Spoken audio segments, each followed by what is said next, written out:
Hello everyone, welcome back to my YouTube channel. This is Minku Nan, and in today's video we are going to discuss about accounting ratios. So this will be our video number part 2. Part 1 is already uploaded if you haven't checked yet.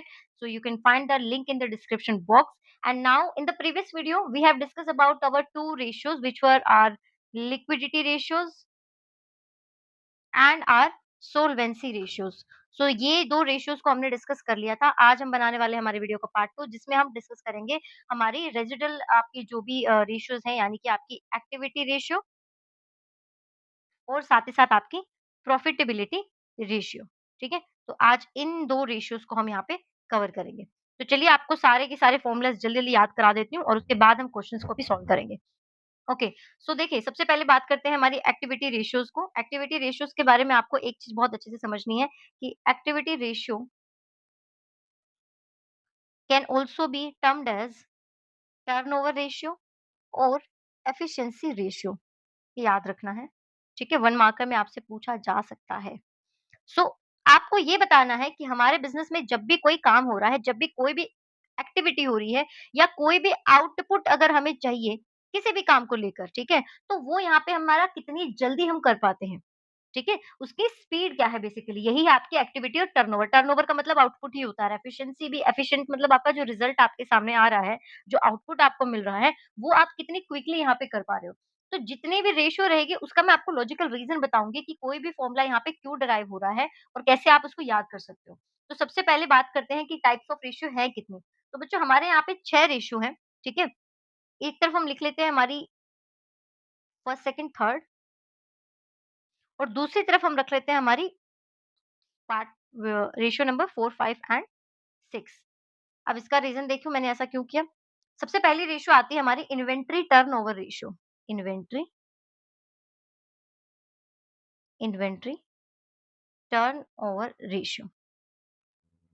अब देखिए, अब आप मुझे बताइए inventory turnover ratio का मतलब क्या हुआ? आपका पहले आपको ये पता है इन्वेंट्री क्या होती है? Inventory ma'am is the raw material. जो भी आप रॉ मटेरियल लेकर आते हो, वही आपकी इन्वेंट्री होती है। आप रॉ मटेरियल के साथ करते क्या है? मैम हम रॉ मटेरियल को प्रोसेस करते हैं और एक फिनिश गुड तैयार करते हैं, ठीक है? अब वो जो फिनिश गुड होता है, अगर मैं बोलूँ कि मैंने ₹100 का मटेरियल यहाँ पे तैयार किया, ठीक है? सॉरी मैंने परचेज़ किया, तैयार तो क्या किया, मैंने ₹100 का यहाँ पे मटेरियल परचेज़ किया और अब वो ₹100 का जो मेरा मटेरियल है, अब वो जो ₹100 का मटेरियल है, it got converted into rupees 120, ठीक है? अब अगर आप बताइए, अगर ये चीज़ जल्दी-जल्दी हो रही है, यानी कि अगर मेरा रॉ मटेरियल मेरे फिनिश गुड में कन्वर्ट हो पा रहा है, तो आप कह सकते हैं ना कि मेरे बिज़नेस को जो है मेरा अच्छे से मैं रन कर रही हूँ, है ना? तो ये जो था, ये तो था आपका इन्वेंटरी, यानी कि आपका रॉ मटेरियल, या आप कह सकते हो आपका जितना भी आपने एवरेज अपने बिज़नेस में सामान यूज़ किया, रॉ मटेरियल यूज़ किया, और ये 120 को मैं क्या बोलूँ? तो बच्चे ये 1 आपकी क्या होगा? ये आपका होगा कॉस्ट ऑफ गुड्स सोल्ड। जो सामान आप बेचने वाले हो, उसको बनाने में आपका टोटल कितना कॉस्ट आपको मिली है, that is your COGS, that is your final output here. तो आप इन्वेंटरी टर्नओवर रेशियो में इन्हीं 2 चीज़ों को कंपेयर कर रहे हो। अब हमें पता है कि जो सीओजीएस होती है, जो मैंने यहाँ पे लिखा है, जो सीओजीएस होता है, इसका अनदर टर्म हम इसके लिए जो यूज़ करते हैं वो क्या है? Cost of cost of revenue from operation, या फिर आरएफओ अभी के लिए मैं लिख देती हूँ, रेवेन्यू फ्रॉम ऑपरेशन, ठीक है? कॉस्ट ऑफ आरएफओ, ये भी आप इसको लिख सकते हैं। हालाँकि एग्ज़ाम में आपने शॉर्टकट यूज़ नहीं करने हैं, शॉर्ट फॉर्म यूज़ नहीं करनी है। तो आप बेसिकली अपने रॉ मटेरियल, अब रॉ मटेरियल देखो, अब रॉ मटेरियल भी आपके साथ जो है पूरे साल रहेगा। अब मैम कौन सी डेट का रॉ मटेरियल मुझे उठाना है? 1 अप्रैल का, 10 अप्रैल का, 20 सितंबर का, अक्टूबर का, कौन-सा? तो भैया आप, क्योंकि ये जो रेशियोज़ होती है ना, they are just guiding tool. हमारे लिए रेशियो हमेशा गाइडिंग टूल की तरह काम करती हैं, ठीक है? कोई बहुत ट्रस्टवर्दी चीज़ें नहीं होती है। तो जब आपको गाइडेंस ही लेनी है, तो आप क्या करो, आप एक एवरेज डाटा निकाल लो, और किसी भी चीज़ का अगर एवरेज डाटा मिल जाता है, वेल एंड गुड। ध्यान से सुनो, अगर आपको किसी चीज़ का एवरेज डाटा मिल रहा है, वेल एंड गुड, अगर नहीं मिल रहा है तो जो क्वेश्चन में गिवन हो वही यूज़ कर लेना। अब बात आती है मैम एवरेज कैसे निकालते हैं? तो देखिए एवरेज निकालने का तो बहुत ही ईज़ी सा मेथड होता है। कोई भी चीज़ का ओपनिंग लीजिए, कोई भी चीज़ की क्लोजिंग लीजिए एंड उनको डिवाइड कर दीजिए आप 2 से। क्योंकि आपने यहाँ पे 2 आइटम्स रखी है, ठीक है? ये मीन का भी फॉर्मूला होता है। मीन क्या होता है? मीन मतलब sum of all item divided by number of items. तो ये मीन का ही फॉर्मूला है, मीन को ही एवरेज कहा जाता है। ठीक है? अब इन दोनों चीज़ों को मैं आपको फ़ॉर्मूले में पुट करके दिखा देती हूँ। अगर कोई आपसे पूछे कि इन्वेंटरी टर्नओवर रेशियो क्या है? तो अब आपको पता होना चाहिए कि मैम एक्टिविटी रेशियो हमें ये बताती है कि आपका काम कितनी एफिशिएंसी और कितनी जल्दी-जल्दी आप कर रहे हो। और जब हम मैम रॉ मटेरियल लेकर आते हैं तो उसको हमें किसी और चीज़ में नहीं बल्कि फिनिश गुड में कन्वर्ट करना होता है। तो वो जो फिनिश चीज़ें हमारे सामने रेडी होके आती हैं, कन्वर्ट होके आती हैं तो उसको हम बोलते हैं cost of revenue from operation. Revenue from operation. Upon में क्या? अपॉन में एवरेज इन्वेंटरी। अब एवरेज इन्वेंटरी क्या होती है और cost of revenue from operation क्या होती है, इसको भी अभी यहीं पे डिटेल में कर लेते हैं। देखिए, अगर आपको याद हो ना तो 11th क्लास के अंदर 11th ग्रेड के अंदर हम लोग अपना एक वो बनाते थे trading profit and loss account. बनाते थे कि नहीं बनाते थे? मैम बिल्कुल बनाते थे। बच्चे यही चीज़ें यहाँ पे आपकी यूज़ हो रही हैं। आप इस तरीके से लिखते थे कि मैम टू ओपनिंग स्टॉक, ठीक है? फिर आप लिखते थे टू परचेज़ या नेट परचेज़ मैं कहूँ, मतलब जिसमें से आपने परचेज़ रिटर्न को ऑलरेडी माइनस कर दिया हो। फिर आप लिखते थे आपके सारे डायरेक्ट एक्सपेंस। अगर किसी को डायरेक्ट एक्सपेंस नहीं याद होते हैं ना, तो आप लोग सिर्फ़ ये 5-6 याद कर लीजिए, वही काम आएँगे। कौन-कौन से हैं यहाँ बता देती हूँ। एक आपका कोई भी एक्सपेंस जिसमें मैन्युफैक्चरिंग लगा हो या फैक्ट्री लगा हो या वेजेज़ हों आपके, ठीक है? या फिर आपका वेजेज़ के अलावा आपका ये royalty, dock charge, carriage inward, only inward, outward नहीं, ठीक है? आउटवर्ड इनडायरेक्ट होता है। आपके ये रॉयल्टी था, ठीक है? रॉयल्टी, डॉक चार्ज, कस्टम, बस इससे ज़्यादा आपके एग्ज़ाम में कभी आता ही नहीं है, ठीक है? यही आपको याद रखना है डायरेक्ट एक्सपेंस आपके, ओके? एंड एक रह गया वो इम्पोर्टेंट आपका fuel and power. Fuel, power, water इस तरीके से आपका आता है। मतलब जितने भी चीज़ें आपको सामान को कन्वर्ट करने के लिए from raw material to finish good लगती हैं, वो सारी आपकी यहाँ पे आ जाती हैं, ठीक है? क्या लिख रही थी? Fuel, water and electricity.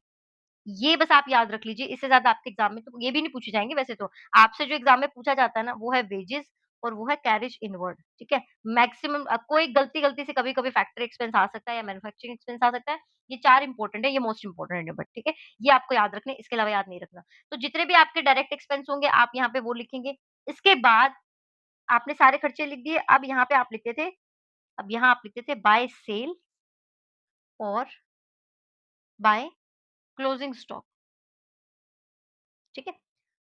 तो आपका मैं क्लोजिंग स्टॉक को भी दूसरे पेन से यूज़ कर लेती हूँ।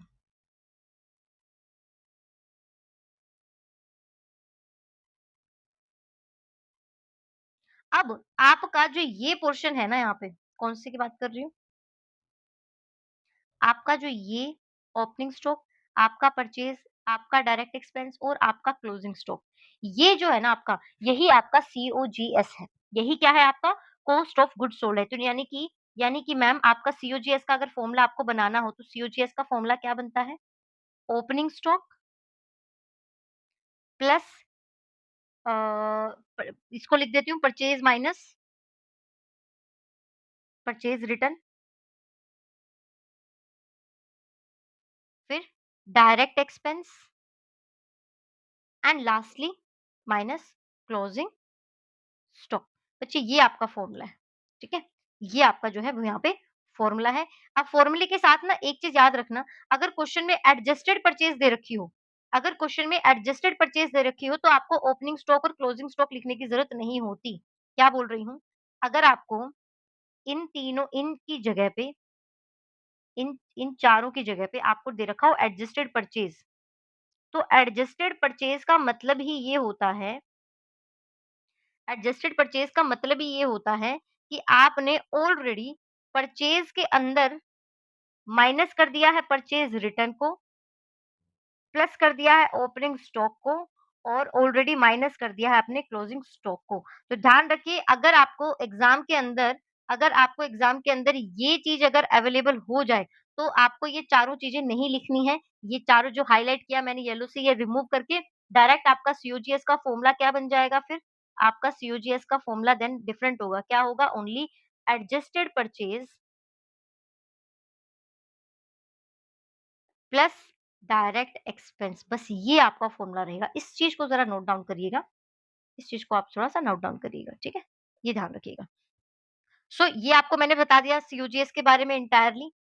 अब आ जाते हैं हमारे फिर से फ़ॉर्मूले पे, तो हमारा फ़ॉर्मूला जो है वो आपका मैंने यहाँ पे लिख दिया है। ये जो मैंने आपके लिए लिखा है, ये जो मैंने आपके लिए लिखा है,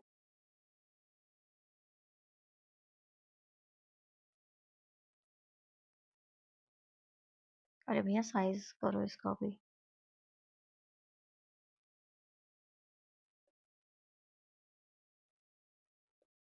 हुँ, ये जो मैंने आपके लिए लिखा है, ये आपका क्या है, ये आपका बच्चों इन्वेंटरी टर्नओवर का फ़ॉर्मूला यहाँ पे हो गया। इसको याद कर लीजिए आप, इसको अब आप याद कर लीजिए, ठीक है? क्या फ़ॉर्मूला है? Cost of revenue from operation upon में एवरेज इन्वेंटरी। किसका फ़ॉर्मूला हमने लिखा है यहाँ पे? मैम ये हमने फ़ॉर्मूला अभी के लिए याद किया है, इन्वेंटरी रेशियो का फ़ॉर्मूला हमने याद कर लिया है। फाइन?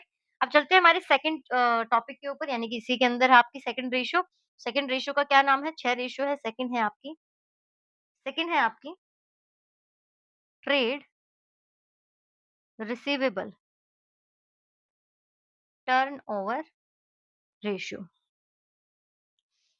अब आपको टाइम नहीं लगेगा और साथ ही साथ हम कर लेते हैं इसकी पैरेलल रेशियो जो चलती है, that is your trade payable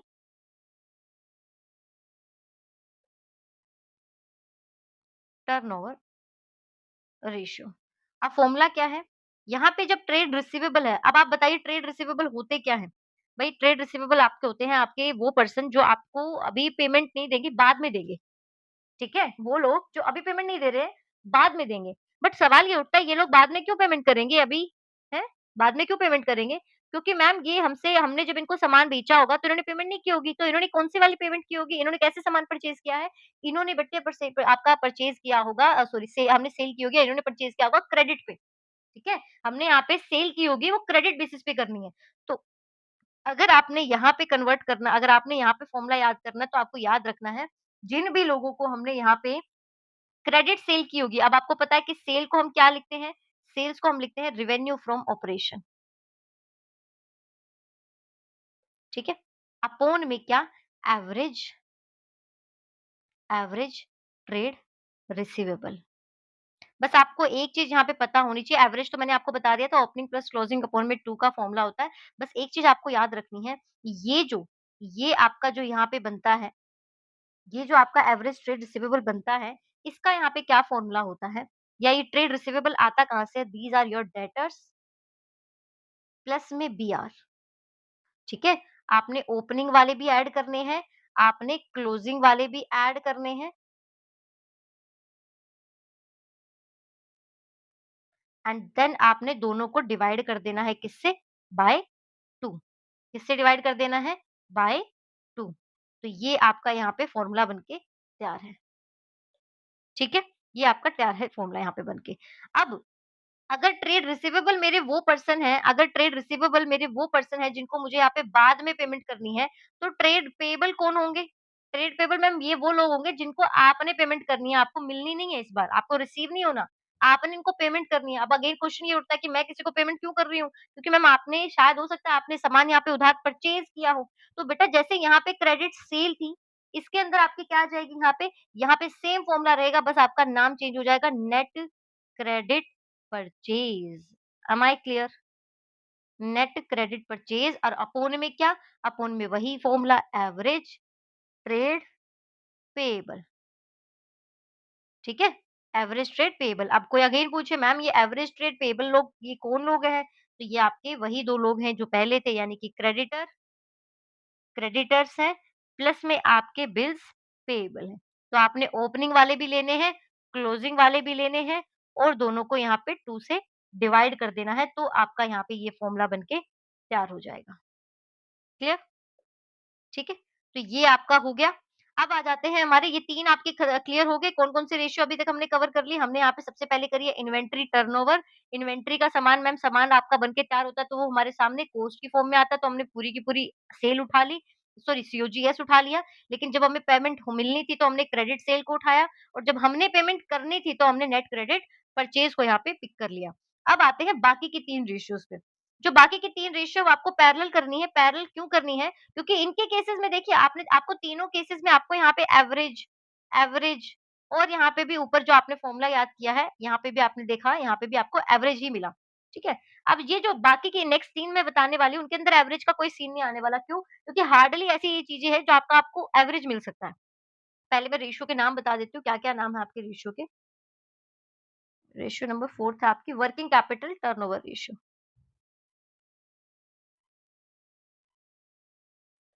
कल भी मैंने बताया था आपको कि वर्किंग कैपिटल रेशियो और टर्नओवर रेशियो में ज़मीन आसमान का फ़र्क है, दोनों सेम नहीं है। 5th आती है आपकी फिक्स एसेट्स टर्नओवर रेशियो और थर्ड क्या आती है? थर्ड क्या आती है आपकी? नेट एसेट नेट एसेट या फिर नेट एसेट को कल बताया था, क्या बोलते हैं नेट एसेट को? मैम कैपिटल एम्प्लॉयड भी बोलते हैं। क्या बोलते हैं? Capital employed turnover ratio. अब इन तीनों में क्या कॉमन है? इन तीनों में कॉमन ये है कि हमें तीनों को जब भी कंपेयर करना है, तो हमारे पास यहाँ पे अल्टीमेट जो रिजल्ट रहेगा वो सेल ही रहेगा। मतलब क्या कहना चाह रही हूँ? तीनों के ऊपर आपको लिखना है आरएफओ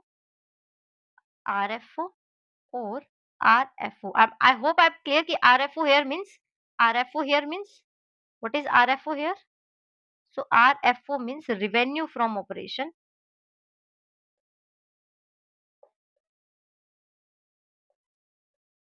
जो कि होती है सेल और ध्यान रखिएगा कि सेल जो होती है डायरेक्ट भी गिवन हो सकती है टोटल सेल या फिर हो सकती है आपको एग्जाम के अंदर कैश अलग दिया हो और क्रेडिट अलग दिया हो। ठीक है? तो दोनों को आपने ऐड करना है। ठीक है? सो अब दूसरी चीज़ क्या कॉमन है दो तीनों फ़ॉर्मूलाज़ में कि जो आपका नाम आपको यहाँ नज़र आ रहा है, जो आपको नाम आपका यहाँ नज़र आ रहा है, वही आपने यहाँ पे डिवाइड यानी कि डिनोमिनेटर में रख देना है। कैसे? यहाँ पे देखिए वर्किंग कैपिटल टर्नओवर है, तो अपोन में आपको रखनी है वर्किंग कैपिटल। यहाँ आपकी फिक्स एसेट टर्नओवर है, तो आपको अपोन में रख देनी है फिक्स एसेट। यहाँ आपका नेट एसेट है तो आपको या फिर कैपिटल एम्प्लॉयड है, तो आपने यहाँ पे रख देनी है capital employed. I hope I am clear कि नाउ अब कैपिटल एम्प्लॉयड क्या होता है, इसमें आपको डाउट नहीं है। अगर फिर भी चलिए अगर आप हो सकता है आप सीधा इसी वीडियो को देख रहे हो, तो आपको प्रीवियस वीडियो पार्ट 1 चेक कर लेना, आपको सारे फॉर्मूले प्रीवियस वाले रिवाइज़ भी हो जाएँगे, साथ-साथ आपको पता लग जाएगा कैपिटल एम्प्लॉयड क्या होता है और काफ़ी चीज़ें चीज़ें और भी थी जो हमने डिस्कस करी थी। ठीक है? तो इसी के साथ आपकी टर्नओवर रेशियो यहाँ पे कंप्लीट हो जाती है। बहुत ईज़ी थी, बहुत ज़्यादा फॉर्मूलेज़ लगते हैं बेटा, है नहीं। ठीक है? अब एक चीज़ सुन समझना, ये जितने भी आपके टर्नओवर के रेशियोज़ हैं, जितने भी टर्नओवर के रेशियोज़ हैं, उनको अगर आप डिवाइड करते हैं, जो भी आपका आंसर आता है 365 डेज़ से, तो आपका यहाँ पे रिज़ल्ट आएगा, वो डेज़ में होगा। ठीक है? ठीक है? इससे क्या पता चलेगा? इससे ये पता चलेगा कि आपका जो काम है, आप उसको कितना क्विकली कर पा रहे हो क्योंकि एक्टिविटी आपको ये बता रही है कि आप इतना कैसे आप काम कर रहे हो, किस स्पीड से कर रहे हो। तो वहाँ जो स्पीड आएगी, स्पीड आपकी कोई भी नंबर आ सकता है लेकिन आपके डेज़ जितने कम होंगे उतना आपका बेटर यहाँ पे रिज़ल्ट होता है। ठीक है? तो ये चीज़ आप ध्यान रखिएगा कि डेज़ जितने कम होंगे अच्छा मैंने ये फ़ॉर्मूला उल्टा क्यों लिखा हुआ है? ये आपका उल्ट रिवर्स कर दिया है मैंने ये।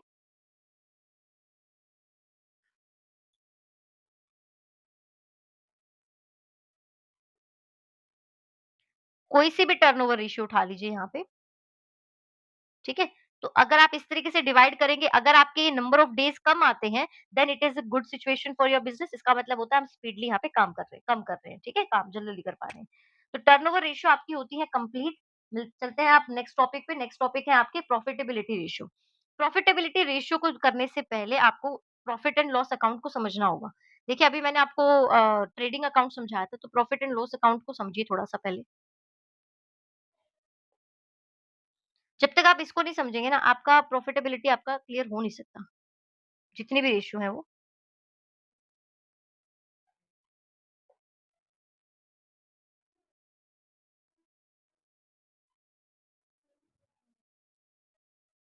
हुँ, अब सुनिए, आपने पिछले अगर ट्रेडिंग अकाउंट बनाया होगा तो आपका कोई ना कोई ग्रॉस प्रॉफिट आया होगा। हो सकता है ग्रॉस लॉस भी आ गया हो, तो मैं अज़्यूम कर लेती हूँ अगर ग्रॉस प्रॉफिट आया तो इधर आया होगा और अगर ग्रॉस लॉस आया होगा तो रिवर्स होगा, वो नहीं लेते हैं। चलो एक बार में ना एक ही चीज़ पे फ़ोकस करते हैं ग्रॉस प्रॉफिट।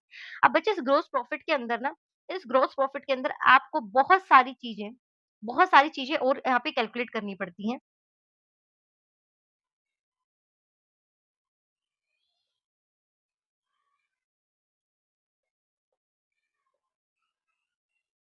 मैम क्या कैलकुलेट करना पड़ता है? आपको यहाँ पे लिखनी पड़ती हैं ऑपरेटिंग एक्सपेंसेस क्या लिखना पड़ता है? यहाँ लिखना पड़ता है ऑपरेटिंग एक्सपेंसेस और इधर लिखनी पड़ती हैं ऑपरेटिंग इनकम्स, सेम वे, ठीक है? इधर लिखनी पड़ती हैं आपको ऑपरेटिंग इनकम्स। इन ऑपरेटिंग इनकम्स और एक्सपेंसेस को कैलकुलेट करके यानी कि एक्सपेंसेस को आप यहाँ पे माइनस करेंगे अपने टोटल इनकम में से, तो आपके पास कुछ ना कुछ यहाँ आंसर आएगा, कोई ना कोई बैलेंस आएगा। वो बैलेंस आपका क्या होता है, वो जो यहाँ बैलेंस आ जाएगा, वो बैलेंस आपका क्या होगा,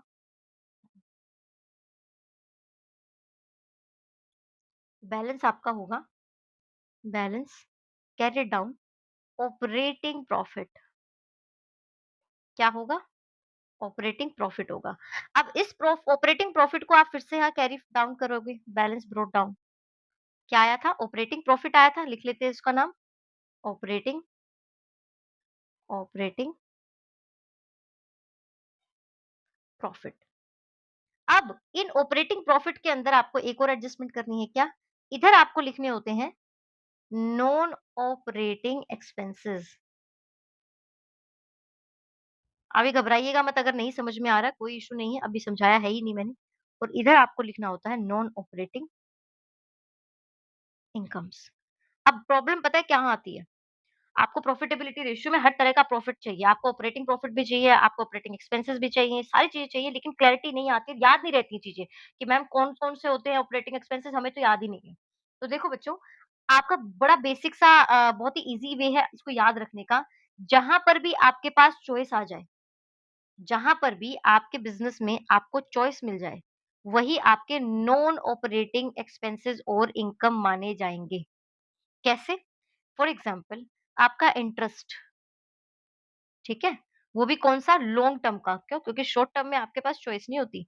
शॉर्ट टर्म में चॉइस नहीं होती। अगर आपका क्रेडिटर होता है, करंट लायबिलिटी होती है, अगर आपका क्रेडिटर आपसे पेमेंट माँगता है कि नहीं या तो दो या फिर मैं आपका बिज़नेस आपका सप्लाई जो है रॉ मटेरियल का बंद यहाँ पे स्टॉप कर दूँगा। तो आपको तो उसको पेमेंट करनी पड़ेगी ना, भले ही आपको ब्याज पे पैसा उठा के लेना हो।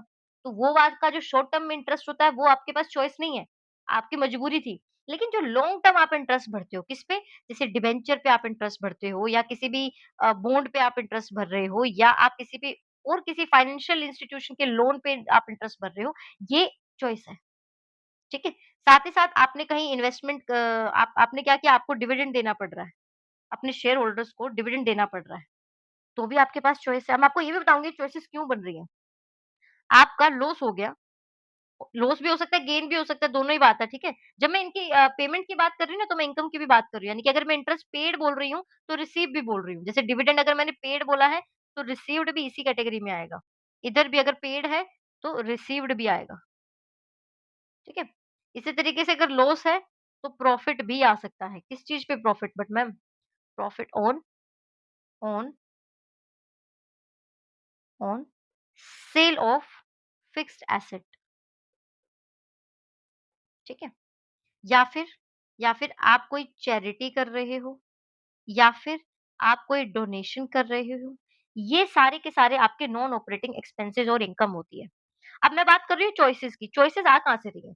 आप मुझे बताइए अगर आप बिज़नेस चला रहे हो 20-25 सालों के लिए, तो और आपको यहाँ पे ब्याज भरना पड़ रहा है, भाई किसने कहा था ब्याज पे पैसा उठाने के लिए? आपके पास चॉइसेस है ना कि आप इक्विटी शेयर इश्यू कर दीजिए, आप प्रेफरेंस शेयर इश्यू कर दीजिए, आप अपने रिटेन्ड अर्निंग को यूज़ कर लीजिए। तो आपने जो ये इंटरेस्ट उठाने का ज़िम्मा लिया, ये तो आपने अपनी मर्ज़ी से लिया ना। This is a choice available here, ठीक है? It is a choice available. Again dividend किसने कहा था आप यहाँ पे इक्विटी प्रेफरेंस शेयर्स लिए? आप इक्विटी शेयर्स की तरफ चले जाइए। चॉइसेस है कि नहीं? क्योंकि आपके पास अल्टरनेट ऑप्शंस तो है ना। कोई किसी ने आपकी ज़बरदस्ती तो नहीं करी। यहाँ पे क्या लिखा है sale of fixed asset. Sale of fixed asset का एग्जांपल देती हूँ। आप एक स्कूल रन कर रहे हो, ठीक है? आप एक स्कूल रन कर रहे हो। अब अगर आप कह रहे हो कि मैं स्कूल रन कर रहा हूँ तो कहीं न कहीं कोई ना कोई बिल्डिंग तो यहाँ पे आपने बनाई होगी, ठीक है? जहाँ बच्चे बैठ के पढ़ रहे होंगे। तो वो जो आपने बिल्डिंग बनाई है, आप कहते हो कि यार मैं इस ये बिल्डिंग पुरानी हो गई और मैं इसको बेचना चाह रहा हूँ बट लॉस में जा रही है। तो क्या ये बिज़नेस का लॉस है? भैया जो फिक्स्ड एसेट्स होती हैं वो they are supposed to remain in the business. अगर आप उस पे यहाँ पे फ़ायदा और नुकसान निकालते हो, तो वो आप गलत कर रहे हो। ये आपका बिज़नेस का ऑपरेटिंग इनकम या एक्सपेंस नहीं हो सकता, ये नॉन ऑपरेटिंग है, ये तो साइड इनकम या लॉस हो गया, ठीक है? मेजर बिज़नेस थोड़ी है। नॉन ऑपरेटिंग और ऑपरेटिंग में यही फ़र्क है कि आपके पास नॉन ऑपरेटिंग का मतलब जो आप अपनी मर्ज़ी से कर रहे हो, जहाँ पे आपके पास चॉइसेस हैं। लाइकवाइज़ आता है आपके आपने चैरिटी दे दी, आपने डोनेशन कर दिया या आपने सैंपल बाँट दिए फ्री, तो किसने कहा था? आप अपनी तरफ से अपने मन से आप यहाँ पे चैरिटी डोनेशन करते हैं। ऐसे में अगर आप कहते हैं कि नहीं मेरा तो एक्सपेंस हो गया, तो भैया ये एक्सपेंस तो हो सकता है, बट ये ऑपरेटिंग एक्सपेंस तो नहीं हो सकता, ये तो नॉन ऑपरेटिंग है। There the wish your wish is involved here, ठीक है? तो ये आप याद रख लीजिए, ये आप याद रख लीजिए और आपका काम हो जाएगा बच्चों। इसके अलावा आपको कुछ बहुत ज़्यादा यहाँ पे याद करने की ज़रूरत नहीं पड़ेगी, ठीक है? आपको मैंने तरीका बता दिया कि ये 4 चीज़ों के अलावा, ये 4 चीज़ों के अलावा अब ये इनकम बने या ऑपरेटिंग एक्सपेंस बने वो आप क्वेश्चन को देख के समझ जाओगे। इनके अलावा जो भी चीज़ें होती हैं वो ऑपरेटिंग एक्सपेंस होंगे या फिर आपके ऑपरेटिंग इनकम होगी। आपको ये याद कर लेने हैं। क्या याद कर लेने हैं?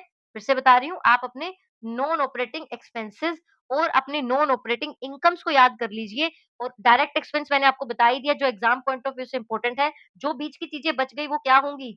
ऑपरेटिंग एक्सपेंसेस या फिर ऑपरेटिंग इनकम होगी, ठीक है? अगर फिर भी आपको कभी एग्ज़ाम में थोड़ा डिफ़िकल्टी आपको आ जाए कि यार मेरे को नहीं समझ में आ रहा मैम कौन-सा ऑपरेटिंग, कौन-सा नॉन ऑपरेटिंग, तो आप ऑपरेटिंग को शॉर्ट फॉर्म्स में याद कर लो।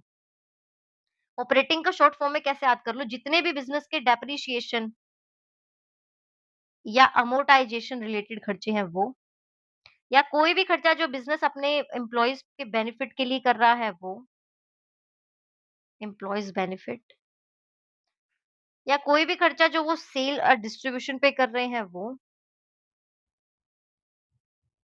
ये जो सारे एक्सपेंसेस होते हैं या फिर आपके ऑफिस और एडमिनिस्ट्रेशन पे अगर कर रहे हैं वो, ये इस टाइप के जो खर्चे होते हैं ना वो आपके ऑपरेटिंग एक्सपेंस या इनकम्स आती हैं। इन्हीं को अपने ऑपरेटिंग एक्सपेंसेस और इनकम बोला जाता है। ठीक है? तो ये आप याद रखिए, ये आप यहाँ पे याद रखिए। क्लियर? अब मैंने इतना ये सारा राग क्यों अलापा है? क्योंकि आपकी जो प्रॉफिटेबिलिटी रेशियो है ना, उनमें आपको इन चीज़ों की ज़रूरत पड़ेगी। उनमें आपको इन चीज़ों की ज़रूरत पड़ेगी। अच्छा बाय द वे ये लास्ट रह गया था, ऑपरेटिंग प्रॉफिट आने के बाद अगर आप इसमें एडजस्ट कर देते हैं, अपने नॉन ऑपरेटिंग एक्सपेंस और नॉन ऑपरेटिंग इनकम को, जो फाइनल आपको मिलता है बैलेंस, उसे हम क्या बोलते हैं? उस बैलेंस को आप बोलते हैं टू नेट प्रॉफिट। क्या आता है आपके पास? नेट प्रॉफिट यहाँ पे आ जाता है। क्लियर? ये यहाँ पे आपका नेट प्रॉफिट आ जाता है। अब आप रेशियो की तरफ जाइए। रेशियो है पहला, पहला रेशियो है gross profit ratio. Gross profit क्या होता है? ग्रॉस प्रॉफिट आपका होता है जो आपने अभी सीओजीएस निकाला था ना, जो मैंने आपको सीओजीएस निकालना सिखाया था ना, सेल्स में से अगर आप सीओजीएस को माइनस कर दें तो आपका ग्रॉस प्रॉफिट आता है। ठीक है? ग्रॉस लॉस कैसे आएगा? लॉस भी सेम से ही फॉर्मूले से आएगा, लेकिन उस वक़्त में सीओजीएस ज़्यादा होगा, सेल इनकम आपकी कम होगी। ठीक है? सो पहली रेशियो गिवन है आपको ग्रॉस प्रॉफिट रेशियो।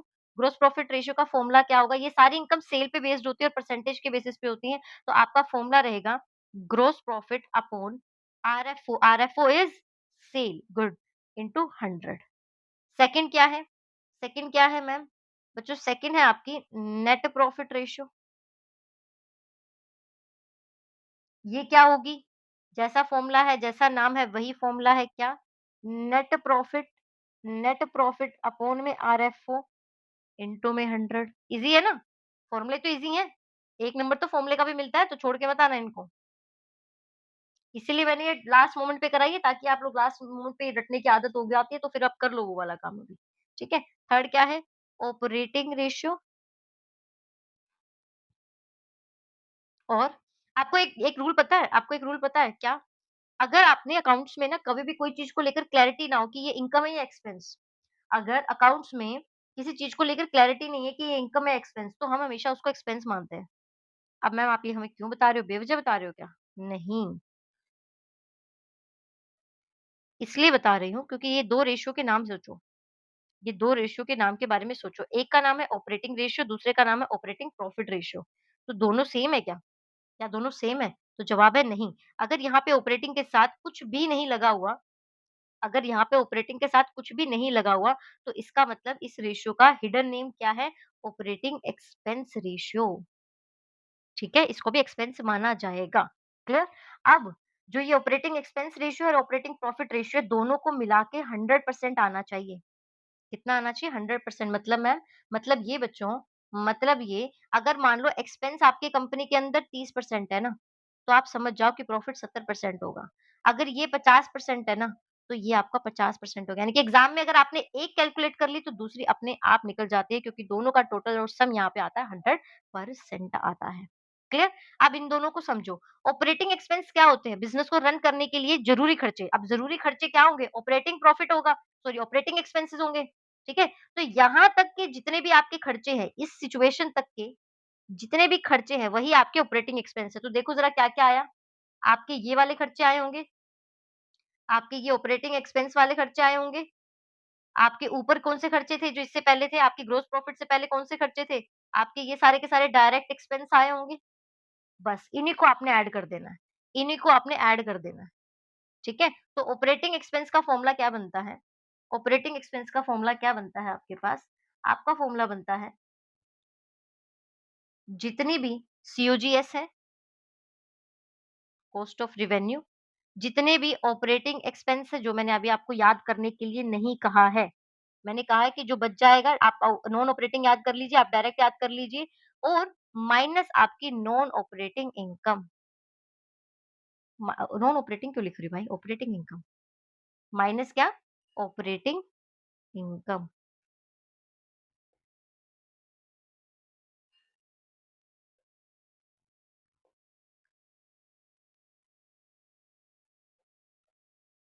ठीक है?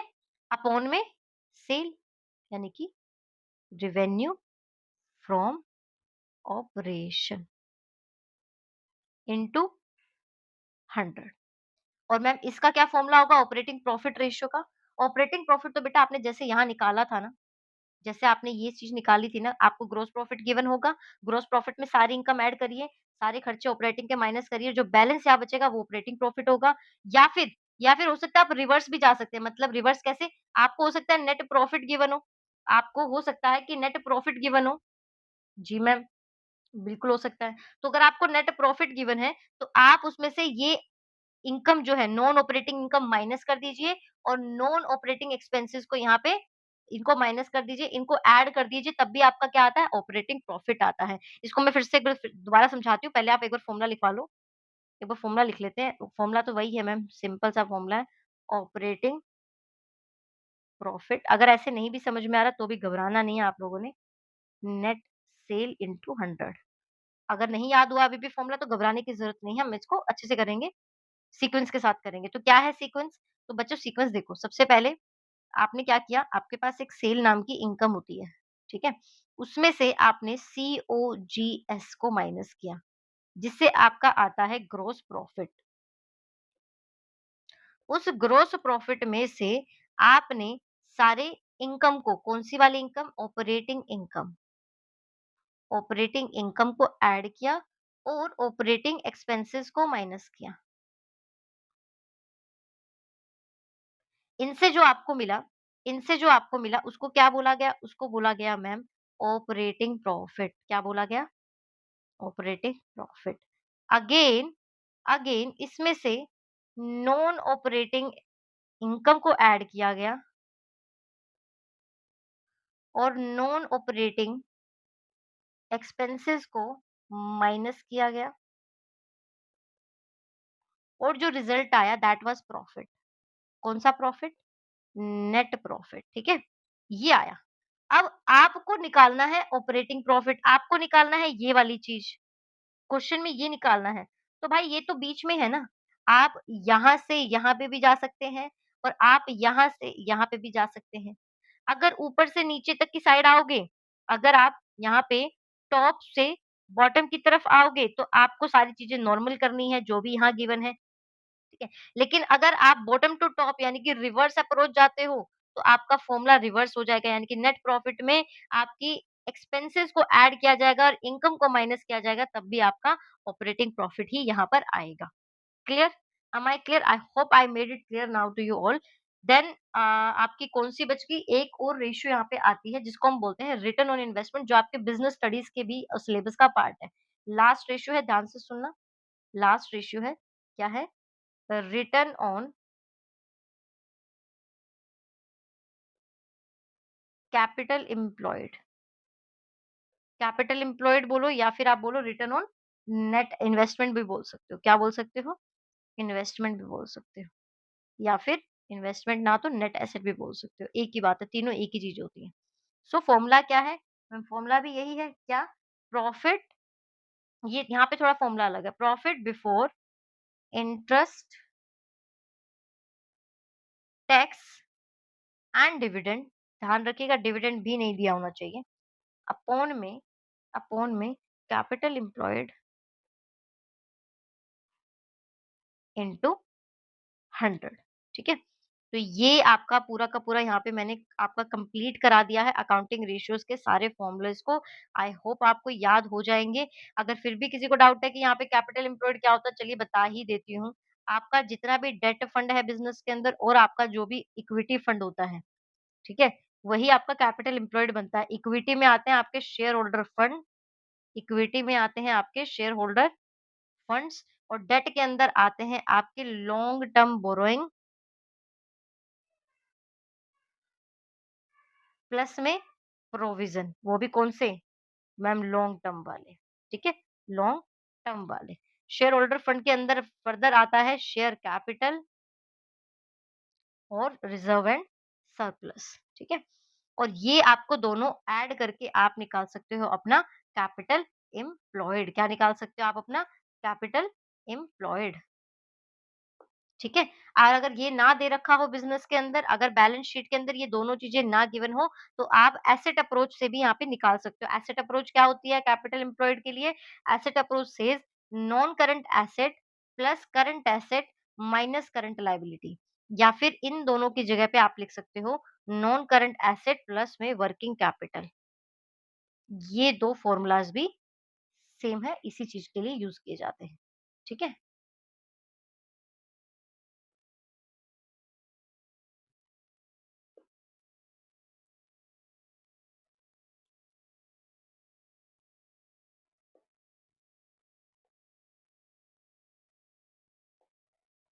क्लियर?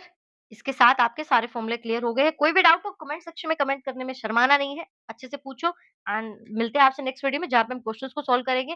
वही आपके पीवाईक्यू का जो सीरीज़ चल रहा था वो हम कंप्लीट करेंगे, ठीक है? तो